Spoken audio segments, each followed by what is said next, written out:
Magandang araw po muli at welcome po muli dito sa Puntahan ng Bayan TV. Ituloy po natin itong pagsubaybay dito sa ginagawang pagbubunyag at paghahayag ng mga ebidensya ni dating PIDEA agent Jonathan Morales. Ito po ngayon ay may tungkol doon sa litrato na kanyang sinasabi na nakunan si Bongbong Marcos at saka si Maricel Soriano habang nagdodroga. Panoodin po natin. Nakatuto kasi doon, sir, parang yung sino ang nasa likod ng pagkalik ng mismong mga dokumento. Hindi na doon sa mismong ano ang laman ng dokumento. Nag-aantay ba kayo na mabusisi yun ng husto talaga? Dahil nanabanggit mo nga yung irregularity din doon sa drug test. Pero hindi na nagkakaroon ng follow-up question, hindi na nabusisi, and inaasahan nyo ba na possible sa ikalawang pagdinig matatalakay na ito ng lubusan? Opo, kasi ang ano po doon, ang subject po kasi ng hearing is PIDEA leaks. Tungkol po doon sa unauthorized declassification ng mga confidence yung classified documents. Pero bilang alagad ng batas na naandun na katulad ng PIDEA, dapat kumbaga sa dapat nating malaman kung ano yung naging posisyon. Kagaya kahapon tinatanong ko sila kung ano yung naging kanilang posisyon doon sa mandatong pinagkaloob sa kanila ng comprehensive. Matapos nga na malaman ng publiko. Una, yung paano lumabas ngayon lumabas. Kagaya niyan, ano ang gagawin natin? Aakto ba tayo? Aakto ba ang gobyerno o ang PIDEA patungkol dito sa mga nabulgar na mga confidential information na involving dun sa actress at dun sa politician? Diba? Yun na.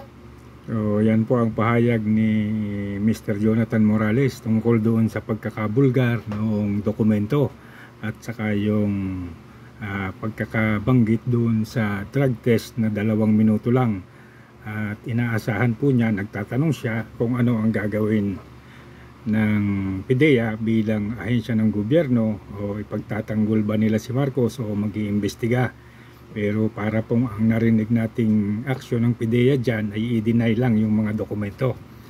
At hindi rin masyadong naging popular sa tao yung mga ganong ginagawa nila.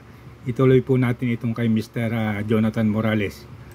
Antay ng taong bayan kung ano yung magiging pagkilos ng ahensya na pinagkalooban ng mandato ng batas.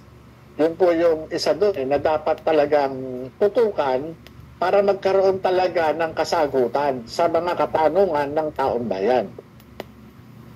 Opo. Sir, meron pa po ba kayong, kasi dun sa unang bahagi po ng inyong pagdinig, diniretso agad yung mga kinaharap mo na kaso, lahat ng mga irregularities. Sa kasalukuyan ba, may pending pa po ba kayong kinakaharap na reklamo or kaso?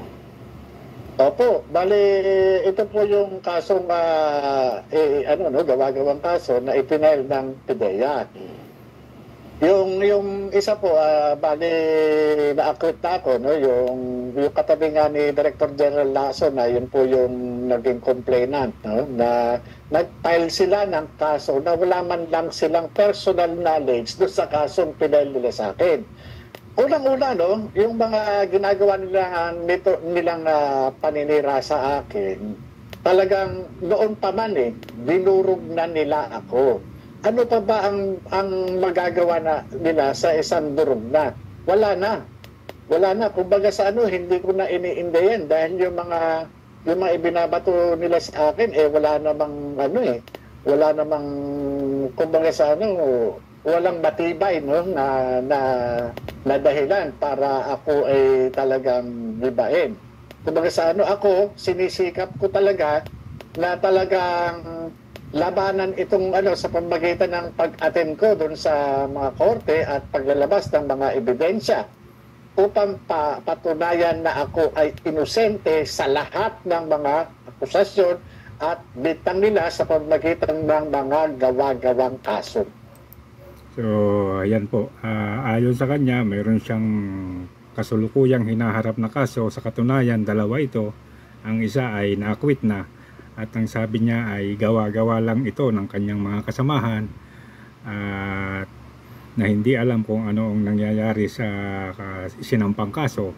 At ang isa po ay kasulukuyang dinidinig pa. At ang sinasabi naman niya ay hinaharap niya ito ng sa pamamagitan ng pag-attend sa mga hearing at pag-presenta ng mga ebidensya. So ituloy po natin ito. Sir Jonathan, si Jade po ito. Ang tanong kasi ng taong bayan, gaano ho ba tayo kasigurado na doon sa setting, doon sa lokasyon na nakalagay po doon sa pre-operation document po ninyo, kabilang si Pangulong Bongbong Marcos at isang artista po, andan doon mismo at gumagamit. Yung po confidential informant po ang nag-provide at siya yung merong personal knowledge. Siya yung nandun kasama niya, kasama siya mismo doon sa kung saan nandoon yung tinuturo niyang mga personalidad. Sa katunayan, nung makaharap ko itong tao na to, no, talagang nagpakita siya ng pruweba. Nagpakita siya ng mga litrato. At yung litrato na yon, iba't ibang araw o iba't ibang pagkakataon at iba't ibang lokasyon. Ipina-identify ko pa mismo sa kanya kasi doon sa litrato, merong humising hook talaga. Merong nag-aayos ng linya nung substance. Kaya kahit kilala ko yung tao na nagde-depict doon sa picture na yon, tinanong ko ito doon sa confidential informant. Kaya gusto ko siya para sinusulat ko yung dinideklara niya. Personally, nakita po ninyo doon sa larawan. At, opo, sa larawan. Opo. Pero lilinawin ko po na itong mga larawan na ito, yung confidential informant po ang nagdala, nagpresent at galing po ito doon sa kanyang cellphone. Kasi yung computer printout at saka yung cellphone niya, ipinakita niya sa akin, sir, ito po yan sa cellphone, ito po yan, yung nandito sa printout, ito po yan. Tapos ini-scroll po niya. Kaya ako naman, talaga nakita ko naman na mukhang credible at talagang mukhang kapaliwala naman yung ano niya. Kaya nagkaroon ako ng motivation na talagang idokumento.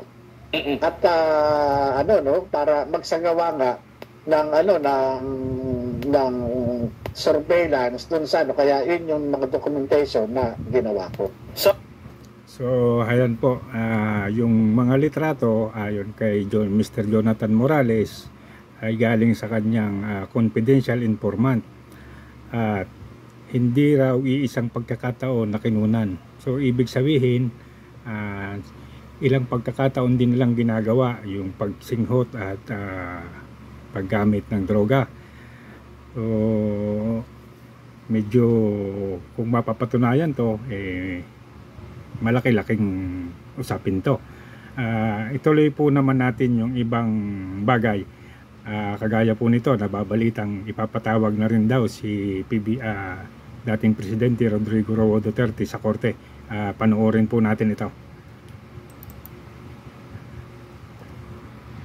Panoodin po natin ito sandali. Tapos inilalabas na ngayon, kinakalat na bangag yung tao. Diba? Isa ako nagsasabi, bangag si PBM.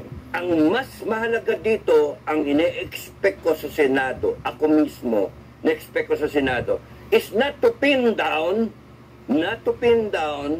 yung source ni Maharlika. Panalangin yung sabihin ni Duterte kung saan galing yung impormasyon niya. Kung sabihin niya sa inyo. At kung sinabi niya PIDEA, sino ngayon nagsisinungaling? Si Duterte or yung PIDEA ngayon? Teka mo. Ito nga, So, yan po yung mga naging pahayag naman ni Kapitan Dado. Mga kaibigan, kung tutuusin, nagtataka rin tayo kay Senator Bato, bakit hinahanap niya yung mga source, bakit yun ang kailangan niyang makita. Ang simple ng dapat niyang gawin, patunayan nila sa Senado na yung dokumento ay totoo, patunayan na yung mga palirawang sinasabi ni Jonathan Morales ay totoo. So yun ang dapat nilang maging concentration. At isa pa, yung pagkaka-involve ng mga tao doon sa isinagawang drug test ni PBBM na 2 minuto lang, yun siguro ang dapat nilang pagtuunan ng pansin. Kasi sa totoo, kung ako si Maharlika, hindi ko sasabihin ang pinanggagalingan ng aking impormasyon. Kagaya po ng nangyari kay Ka Eric dati, na nauwi sa kanyang pagkakulong dahil hindi naman niya talaga pwedeng sabihin na itong tao na ito, si ganito ang nagbigay nito sa akin. At kagaya rin po ni ex-President Duterte, hindi niya rin sasabihin yan. Maliban na lang kung may formal na usapan sa korte o kaso na pag-uusapan sa korte. Pero ang isang masakit ngayon, dapat kumilos ang palasyo o ang PDEA, papaano nila sasalagin itong mga sumasambulat na mga ebidensya laban kay Mr. Marcos. At ang isa pa nito, itong nababalita na ipapatawag daw si ex-President Roa Duterte sa Senado para sa investigasyon, tingin ko rito mas mahihirapan ang PDEA ang idepensa si Mr. Marcos. Kasi ang tingin ko, mas maraming alam si ex-President Rodrigo Roa Duterte tungkol sa pagkaka-involved ni PBBM sa droga. Matatandaan po natin, siya ang unang nagsabi. At mula nung sabihin niya ito sa publiko, sa isang rally sa Davao, naglabasan na yung mga kung ano-ano hanggang sa lumabas yung mga ebidensyang dokumento ni Maharlika at yung mga iba pang tao na involved ay napapag-usapan na. So sa tingin ko, ang dapat nilang gawin ngayon ay maiwasan nilang umattend ng hearing si dating presidente.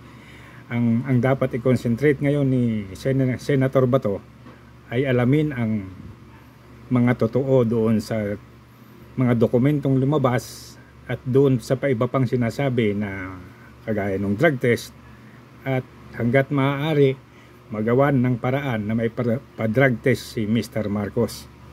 Yun lang po ang makakapigil sa problema na ito. Hindi na po mababago nitong mga sasabihin pa nyo ngayon o sasabihin pang si Jonathan ay isang kriminal o isang mamamatay tao.